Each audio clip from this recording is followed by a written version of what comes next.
முள்ளுகளுக்குள்ள இருக்கிற லீலி புஷ்பத்தை போல இருக்கலாம். இன்னைக்கு அநேகருடைய வாழ்க்கை கர்த்தர் என் உள்ளத்துல ஏவுகிற காரியத்தை சொல்றேன்.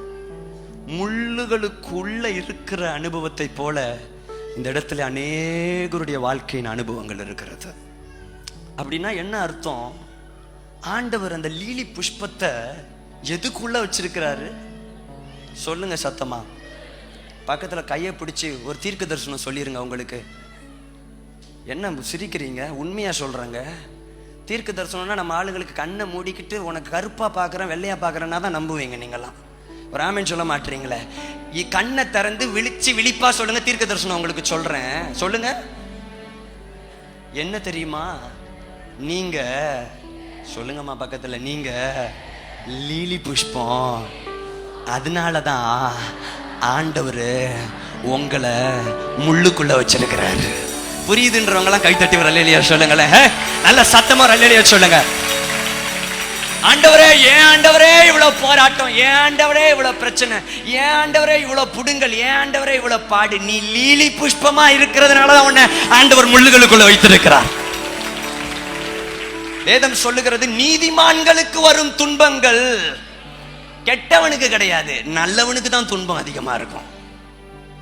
கர்த்தர் அவைகள் எல்லாவற்றிலும் இருந்து அவனை விடுவிப்பார். அப்ப நல்லா தெரிஞ்சுக்கொள்ளுங்க, முள்ளுகளுக்குள்ள கர்த்தர் ஏன் உங்களை வைத்திருக்கிறார்? நீங்க ஒரு லீலி புஷ்பம் என்பதனாலதான். இந்த மாலை நேரத்துல ஆண்டவர் உங்களை பலப்படுத்தி அனுப்ப போகிறார்.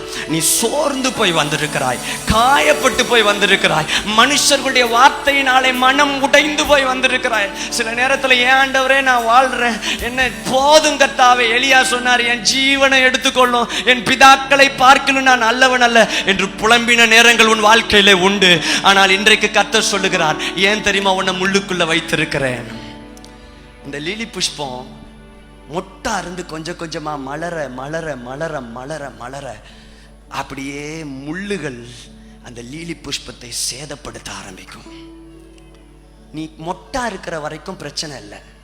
பக்கத்துல பார்த்து சொல்லுங்க, நீ ஒண்ணும் இல்லாம இருக்கிற வரைக்கும் பிரச்சனை இல்லை, நீ வளரும் போதுதான் பிரச்சனையே. ஒரு அல்லேலூயா சொல்ல மாட்டீங்கல்ல? நீ சைக்கிள் வச்சுக்கிட்டே இரு, எவனும் உன்னை கண்டுக்கவே மாட்டான். நீ வாடகை வீட்டில் இரு, யாரும் ஒன்றும் சொல்ல மாட்டான். ராமன் சொல்லுங்களேன்.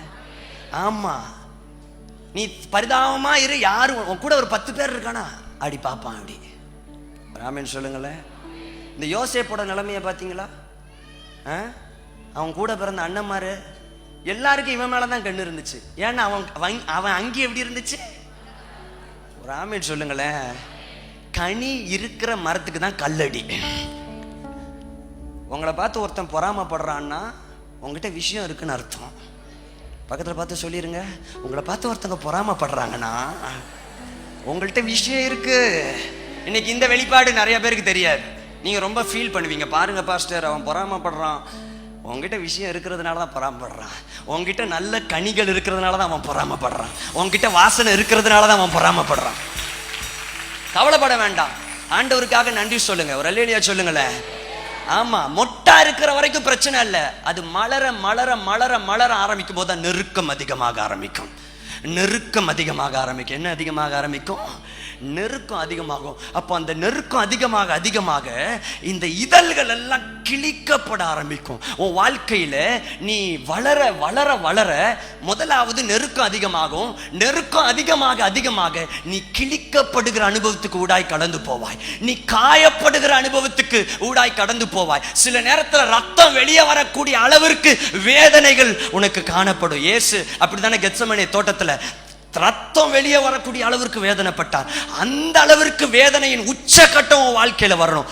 ஆனால் ஒரு காரியத்தை நீ அறிந்து கொள்வாய், வேதனை உண்டாகிறது உண்மைதான், கஷ்டப்படுறது உண்மைதான், காயப்படுறது உண்மைதான், ஆமென், அந்த வலி தாங்க முடியாம துடிக்கிறது உண்மைதான். ஆனா அந்த பக்கம் போறவங்க வர்றவங்க எல்லாம் ஒரு வார்த்தை சொல்லுவாங்க, இங்க இருந்து ஒரு வாசனை புறப்பட்டு வருது, இங்க இருந்து ஒரு வாசனை புறப்பட்டு வருது, இங்க இருந்து ஒரு நல்ல கையத்தை புரிஞ்சவங்க மாத்திர கை தட்டுங்க. ஆமென். இங்க இருந்து ஒரு வாசனை புறப்பட்டு வருது. ஏன் அந்த வாசனை? அங்க ஒரு லீலி புஷ்பம் கிழிக்கப்பட்டு கொண்டிருக்கிறது, அங்க ஒரு லீலி புஷ்பம் காயப்பட்டு கிடக்கிறது. நல்ல கையை தட்டுங்களேம்மா. இன்னைக்கு கர்த்தர் உன் வெட்கத்திற்கு பதிலாக இரட்டிப்பான நன்மையை தருவேன் என்று சொல்லுகிறார். உன் துன்பத்திற்கு பதிலாக இரட்டிப்பான நன்மையை தருவேன் என்று சொல்லுகிறார். உன் நீ கண்ணீர் விட்ட நாட்களுக்கு, நீ துன்பத்தை கண்ட வருஷத்துக்கு ரீபே பண்ணாம ஆண்டவர் விட மாட்டாரு. சத்தியமா சொல்ற, பக்கத்துல பார்த்து சொல்ற, சத்தியமா சொல்றேன். இதுல ஒண்ணு ஆண்டவர் சொல்றதான் சொல்றேன். நிச்சயமா நீங்க துன்பத்தை கண்ட நாட்களுக்கு ரீபே கர்த்தர் நிச்சயமா வச்சிருக்கிறாரு, நிச்சயமா வச்சிருக்க.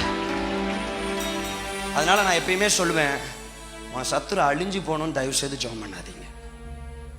உங்க சத்துரு சொல்லுங்க சத்தமா, அழிஞ்சு போகணும். சிலர், ஆண்டவரே இவன் எனக்கு விரோதமா பேசிக்கிட்டே இருக்கிறான் ஆண்டவரே, நாளைக்கு வரும்போது அவன் கால் நோண்டி நோண்டி வரணும் ஆண்டவரே, அவன் கை உடைஞ்சு வரணும் ஆண்டவரே.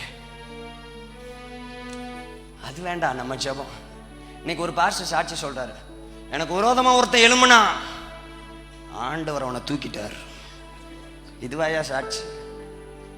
நானே திரும்ப சொல்லுவேன், ஆண்டவரே என் சத்துருவை ஆசீர்வதியும்.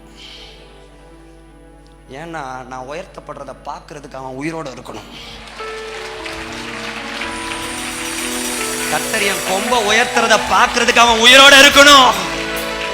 நல்லா கை தட்ட மாட்டீங்களே, சத்தமா சத்தமா சத்தமா. இன்னைக்கு நான் சொல்றேன், காயப்படுறீங்களா, நொறுக்கப்படுறீங்களா, உடைக்கப்படுறீங்களா, அதுக்கு பின்பாக ஒரு ஆசீர்வாதம் இருக்கிறது. உனக்கு எதுக்கு கர்த்தர் அந்த காயத்தை அனுமதிக்கிறார் தெரியுமா? அது வரைக்கும் நீ யாருன்னு வெளிப்படாது. காயத்துக்கு பிறகு கர்த்தர் உன்னை வெளியே கொண்டு வர விதம் வித்தியாசமா இருக்கும். ஆமென் சொல்லுங்க பார்க்கலாம். ஆமென் சொல்லுங்களேன். அது வரைக்கும் உனக்குள்ள இருக்கிற வாசனை யாருக்குமே தெரியாது. ஆனா காயப்பட்ட பிறகு உனக்குள்ள இருந்து வரும் தெரியுமா அந்த வாசனை, உனக்குள்ள இருந்து வெளிப்படும் தெரியுமா அந்த அபிஷேகம். நான் சொல்றேன், நெருக்கத்துக்கு பின்னால வர்ற அபிஷேகத்தின் மேன்மையே வித்தியாசமான ஒரு மேன்மை. பாடுகளுக்கு பின்பாக வருகிற அபிஷேகத்தின் மேன்மை வித்தியாசமான மேன்மை. நான் என்னுடைய அனுபவத்தில் நான் பார்த்திருக்கிறேன்.